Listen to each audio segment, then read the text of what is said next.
Now I'm going to talk about germline and somatic molecular testing and prostate cancer diagnosis and therapy decisions. I have no disclosures related to this presentation. In terms of timeline, we came from a history of cancers being treated by basic clinical laboratory imaging pathological assessment only. With the Human Genome Project that completed 2003-2005, a whole new breadth of knowledge was incorporated in our practice. Molecular prognostic testing were implemented and become commercially available later around 2013 using urine and tissue samples.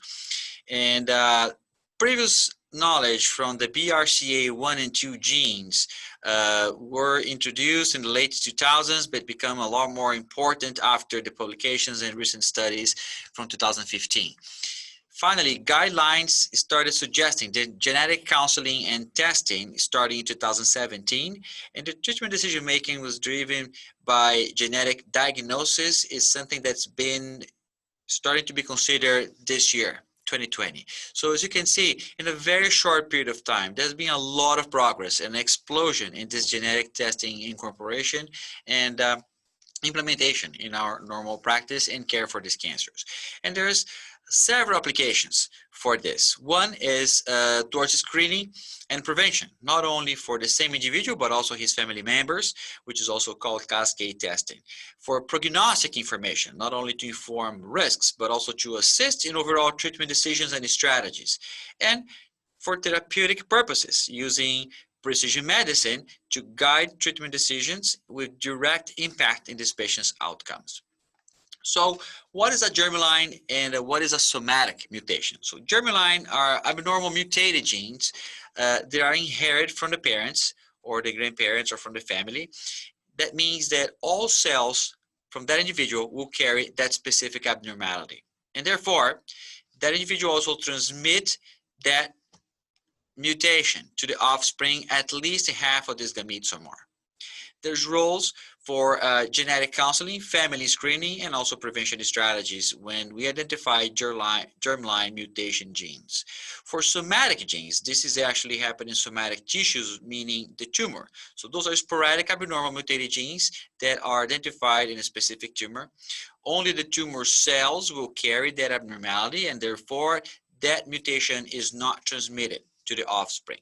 But there's still important roles for genetic testing in terms of pharmacogenomics, prognostic information, and also therapeutic decisions based on this mutation profiling.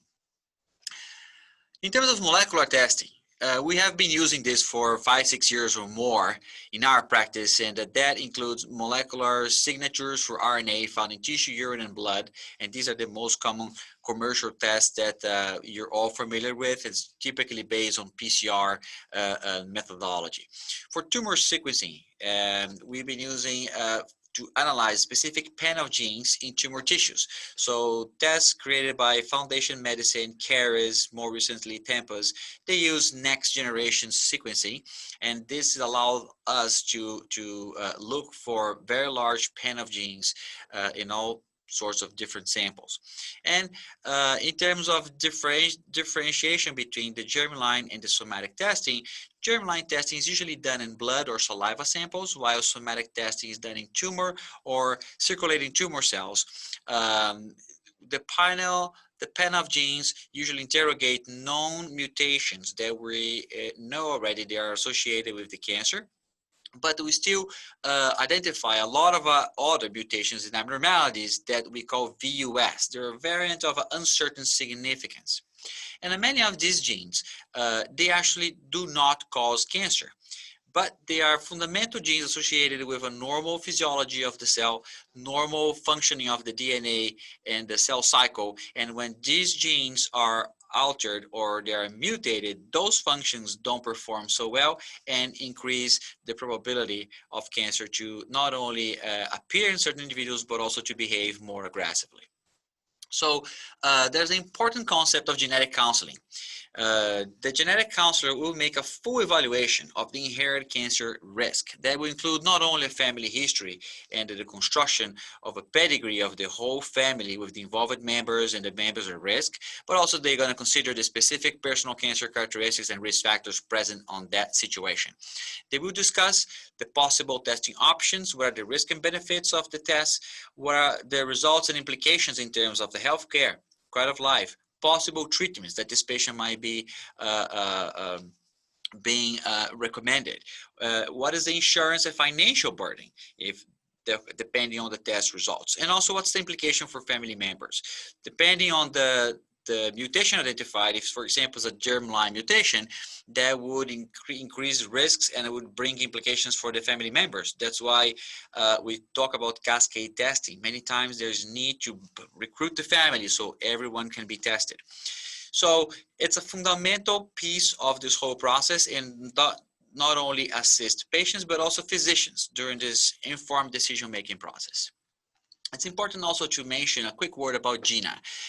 This was a law passed in 2008 and in 2009 that protect individuals from discrimination in terms of health insurance and also employment based on genetic testing. But it's not a comprehensive law and does not protect against discrimination in life insurance, disability, or long-term care insurance. Also does not cover employers with less than 15 employees, U.S. military, and other government entities. So there's a lot of more work to do that, and everyone involved in the test need to know about it. In terms of testing criteria, you can see the American College of Medical Genetics has proposed one set of criteria.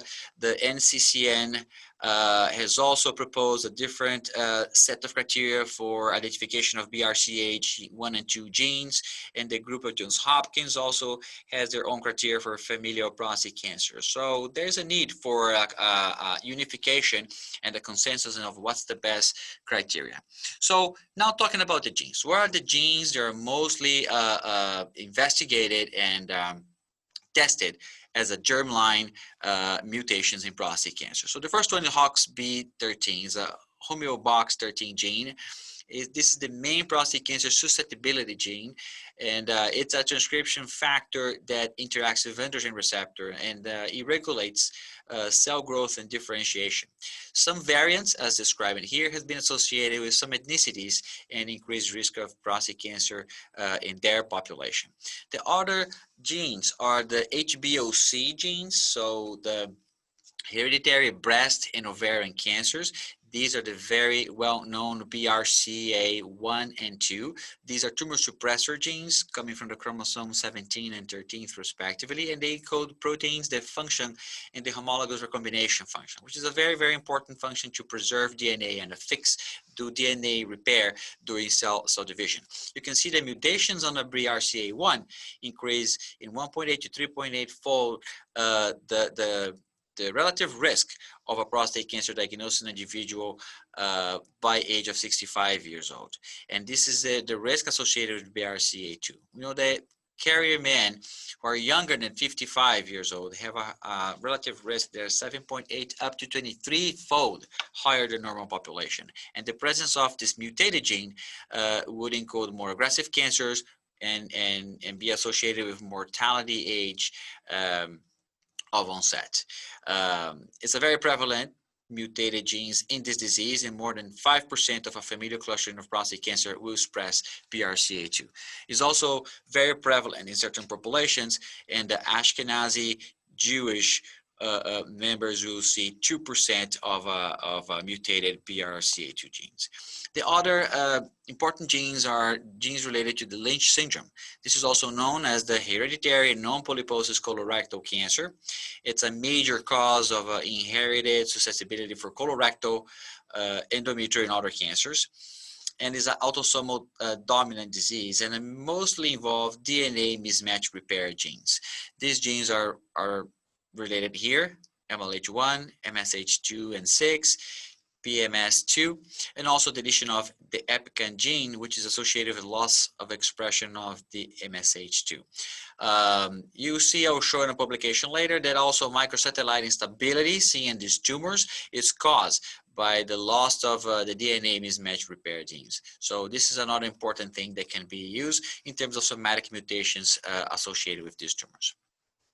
And other genes like ATM gene, the CHEK2 gene, they're tumor suppressor genes. They're also involved in the DNA damage signaling pathway.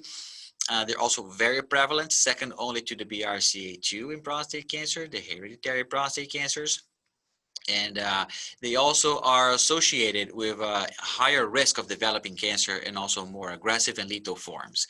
Other genes that are a little less frequent, but very well described and important are PLB2, the BRIP1 gene that encodes a protein that's related to the BRCA complex, and these other genes right here.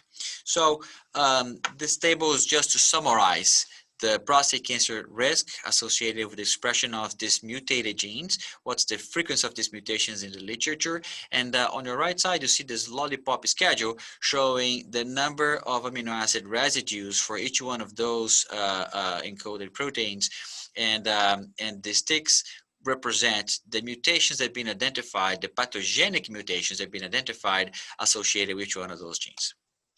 So this is a very important publication. These authors look for 15,000 men, patients who had cancers, 50 different types of cancers, and they tested for the presence of the Lynch syndrome genes, this mismatch repair genes. And they also looked at microsatellite instability based on recent publications showing that these patients might respond to new treatments. And as you can see, a lot of tumors will have these gene mutations and also express high number of the microsatellite instability, high frequency of those models. Prostate cancer is located here in the graphic. So you can see is not as previously expected. A lot more tumors may have association with the Lynch syndrome.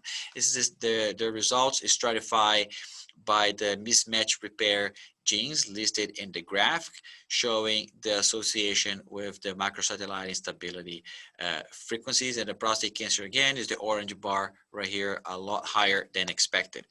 Another important publication showed that in this high number of men with metastatic prostate cancer who are unselected for family history or age received germline testing for 20 DNA repair genes that were known to be associated with cancer predisposition syndromes.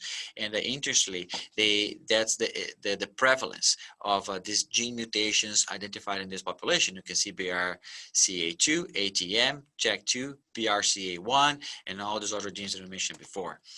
This other publication is also very important because it shows that not only metastatic and aggressive cancers might have relevant testing. So for example, they look at 2 cohorts of patients undergoing active surveillance, and they test for a 3-panel gene, BRCA1, 2, and ATM, looking into grade reclassification over follow-up for active surveillance related to the expression of these mutated genes. And as you can see, the presence of a mutated BRCA1, 2, and ATM, it was significantly associated with a cumulative incidence of stage upgrading during active surveillance in the patients who were mutation carriers. This other study was similar. They look at a number of men who died from prostate cancer and also another number of men who have low risk localized prostate cancer. The same 3-gene panel was applied, and they're looking the mutational effect on the lethal cancers. Here on the left, you can see the lollipop structure showing the mutation in these genes that were found in this group. And here on the right, you can see the survival plot showing that this men who were mutational carriers, they have a much worse survival, and these tumors were more lethal overall. This is the graphic on the left specifically for the localized cancers, on the right for the metastatic cancer. So you can see in both scenarios, this is a relevant information. This is another very critical paper. Is a phase 2 trial in metastatic castrate-resistant prostate cancer using olaparib in 50 men who failed to prior established treatments and looking for objective response. They also tested DNA repair genes using next-generation sequencing. And they showed that PARP inhibitors and platinum were actually effective in this disease. The patients who had response had a higher rate of mutations as represented in this graphic. And these are the survival curves for progression-free survival and overall survival, showing that the patients who were biomarker positive, they had better response to therapy. So what do we learn from all these recent publications and this recent data is that role for precision therapy. We can actually drive management strategy. We can offer different options based on genetic testing, and we can also have better enrollment in clinical trials. 12 to 17%, some references will go all the way to 20% of men with metastatic prostate cancer have germline mutations identified. Those are usually DNA repair genes, just like we mentioned before. And therefore, based on this recent publication, they might be sensitive to use of a PARP inhibitor drugs, immune checkpoint drugs, and also platinum. And this might be also relevant for earlier stage of the disease, where germline mutation might inform a higher risk of upgrading tumors in subsequent biopsies. Some patients who are undergoing, for example, active surveillance protocols, or patients who might have even a higher incidence of cancers, early onset of cancers, or higher rates of a clinically significant and progressive disease on patients' cancers that, based on traditional features, might not be classified as such a higher risk.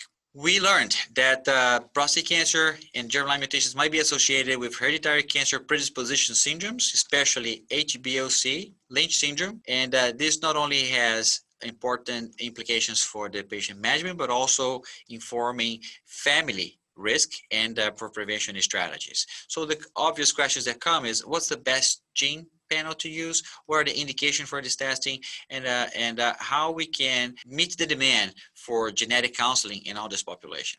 So trying to address these questions, there's been a consensus in Philadelphia in 2019. This was actually the second meeting of this group, and a lot of specialists were debating those questions with the goals of defining ideal strategies for testing, define clinical and treatment indications based on these testings, and also to propose alternative strategies to provide genetic counseling to support all of this. So criteria for patients with a metastatic prostate cancer, castration resistant or not. The non-metastatic prostate cancer, those who have Ashkenazi Jewish ancestry, those who have advanced disease, meaning clinical stage 3 or higher, aggressive histology, ductal or intraductal pathology, or those with a higher Gleason grade.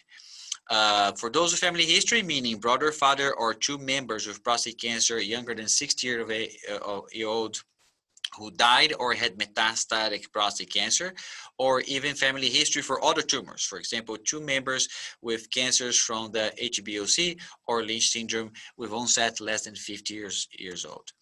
The panels, several panels were analyzed, focus panels with 5-6 genes only, prostate cancer specific panels going from 10 to 15 genes, comprehensive panels up to 80 genes, and also reflexive panels with initial small set with a broader panel following afterwards were analyzed. But the most thing is the main genes are being identified by this group. And looking at these scenarios on a metastatic prostate cancer scenario, they recommended comprehensive panels with priority for these genes using somatic testing in these tumors as a confirmatory in those who are germline positive. On the non-metastatic prostate cancer, using reflex testing would be optimal with priority for BRCA2, ATM, and also other genes based on family history. And men with no diagnosis of prostate cancer, also using reflex test with priority of BRCA2, HOXB13, BRCA1, and ATM, DNA mismatch repair genes, and also other genes based on family history. And of course, these have important implications in the metastatic setting, response to PARP inhibitors and platinum chemotherapy, patients who are failing therapy. For those who have DNA mismatch repair genes and also microsatellite instability seen on these tumors, they might also respond to anti-PD-1 therapies. In the non-metastatic setting, testing of these genes might make considerations to change active surveillance protocols or take these patients off protocols for different pathways or treatments. And men with no diagnosis might be undergoing different screening strategies. For example, starting screening at 40 years of age or 10 years before the first case in the family, and these are the genes that should be looking into it. This is just to show the framework of this consensus when these three scenarios were considered. The best germline testing recommendation were listed. The informed consent and genetic counseling was also delineated. What's the best gene panels and opportunities for precision medicine. So in conclusion, public awareness of genetic testing and impact on our health is a change that has come to stay. It's part of our daily life nowadays. Over time, these tests have become cheaper, faster, more accurate, and readily available. With the new recent discoveries, there's been a change in the landscape of prostate cancer management, and we need to learn and adapt to this very quickly.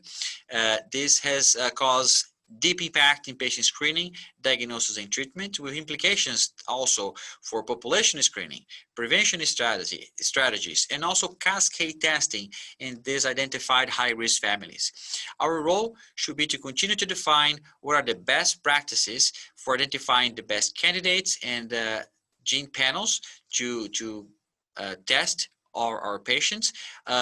There's an important concept. There's always utilize and include genetic counselors and use genetic testing in this setting.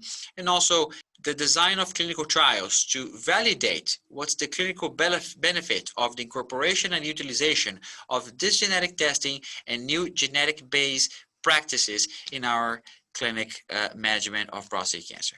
Thank you very much for your time.